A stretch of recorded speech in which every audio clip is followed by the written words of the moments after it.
मिठियाणी मां ख़बर ईंदा हलो त सिंध प्रेस क्लब अॻियां ॻोठ ॼाम खान बुरट वासी बुरट बिरादरी जो फौरन खे गिरफ़्तार करण ऐं इंसाफ़ लाइ एहतिजाजी मुज़ाहिरे जी अॻवानी पपन बुरट ऐं ॿिया करे रहिया हुआ। जॾहिं त पपन बुरट साफ़िन अॻियां ॿुधाईंदे चयो त मुंहिंजो भाइटियो नाले अली हसन बुरट 3 ॾींहं अॻु ईद उल अज़हा जे जानवरनि जा पैसा 13 लख रुपया खणी नौशरो फिरोज़ खां पंहिंजे ॻोठ अची रहियो हो त कचे में दरिया जे कप ते ताड़ में वेठल नामालूम फोरू हथियारनि जे ज़ोर ते रस्ता रोक करे तशद्दुद करण खां पोइ 13 लख रुपया फुर करे फरार थियण लॻा। लेकिन नौजवान अली हसन बुरट पारां मज़ामत करण ते फोरू खेनि जंग में गोलियूं हणी सख़्त ज़ख़्मी करे छॾियो, जंहिं खां पोइ नौजवान बेहोश थी वियो। इतला ते कोट मिठा पुलिस ऐं असां मौके ते पहुची ज़ख़्मी खे खणाए मिठियाणी इस्पताल मुंतकिल कयो, लेकिन खेसि ॻणती जोगी हालत में सिविल इस्पताल नौशरो फिरोज़ खां सिविल इस्पताल शहीद बेनज़ीराबाद रेफर कयो वियो।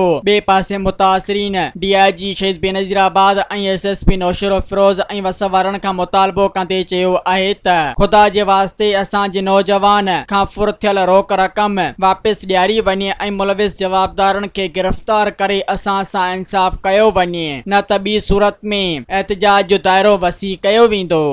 सब्सक्राइब कयो अवामी न्यूज़ HD खे ऐं ताज़ा तरीन ख़बरुनि लाइ ॾिसंदा रहो अवामी न्यूज़ HD।